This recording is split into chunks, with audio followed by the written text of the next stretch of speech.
Magkano sa mais, be? 90, 50. Hello guys! Welcome back sa ating channel.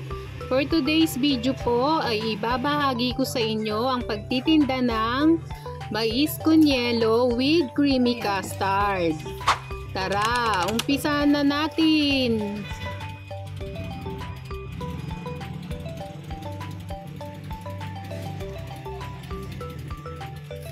Ang nabili po nating mais ay 2 kilos.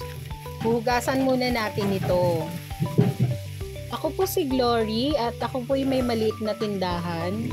Gumagawa din po ako ng mga videos. Lahat po ng mga tinitinda ko ay binibidyohan ko para po makatulong sa mga tulad kong nanay na gustong magnegosyo sa kanilang mga tahanan.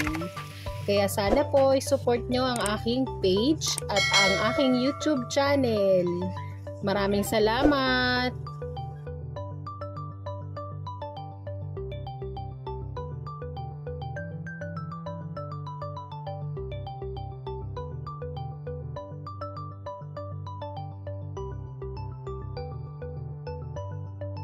Ito na po ang mais at titimplahan na po natin ito.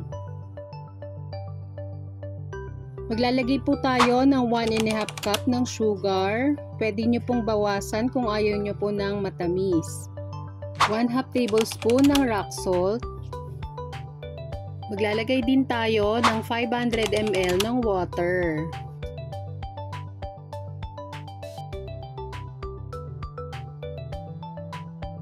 At ang last, 1 tablespoon ng vanilla. Hahaluin lang natin ito at tatakpan. Sasalang po natin ito sa medium heat for 30 minutes.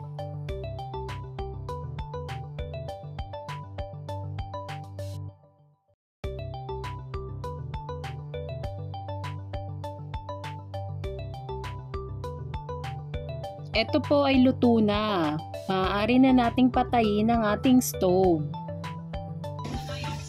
Ilalagay na po natin sa ating bowl. Gagawa naman po tayo ng custard cream. Sa paggawa po ng custard cream, gagamit po tayo ng 6 na itlog. Hihiwalayin lang natin yung white sa yellow.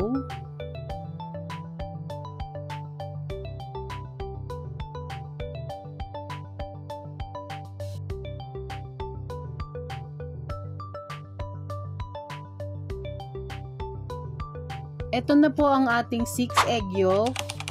Maglalagay tayo ng 2 can ng evaporated milk. 1 can ng condensed milk. At 1 tablespoon ng vanilla. Pantanggal po ng lansa ng itlog. And then mix.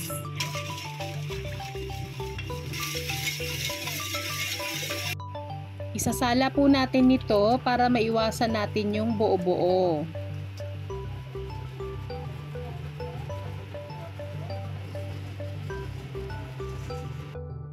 Once na naka-open na po yung stove, continuous lang po yung paghahalo nito. Isang kulo lang po ay maaari na natin patayin ng stove kasi mamaya po kapag lumamig na itong ating custard cream ay mas malapot pa ito. At kapag lumamig na po ang ating custard cream, ilalagay na po natin ito sa pichel at palalamagin pa sa ref.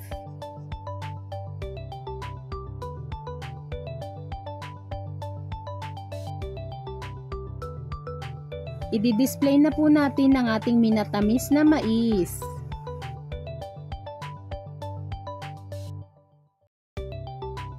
At kapag may bibili na po, saka lang tayo mag-assemble ng ating mais con yelo. Magka-crush na po tayo ng ice. Sa ating 16 ounce cup, maglalagay po tayo ng 1/3 cup ng minatamis na mais.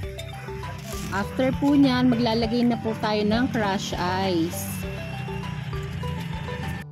Kung may nakuha po kayong idea sa video ito, please like and follow our FB page.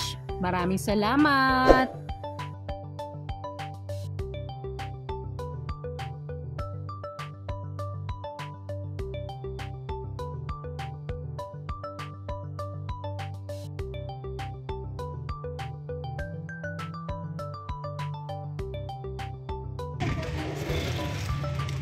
Ano po?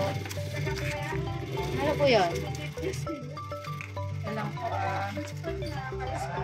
Ayan, mais. O sa'yo na to, bebe. sakto to be. Para talaga sa'yo to. Naglagay lang tayo ng toppings ng ating minatamis na mais. Tapos, naglagay na tayo ng creamy custard, 1/4 cup. At para po may idea kayo, ang bentahan ko po nito ay 39 pesos. Isa po. Plastic pa? Sa plastic pa? Opo. Saka apat na turong nito. Thank you for watching!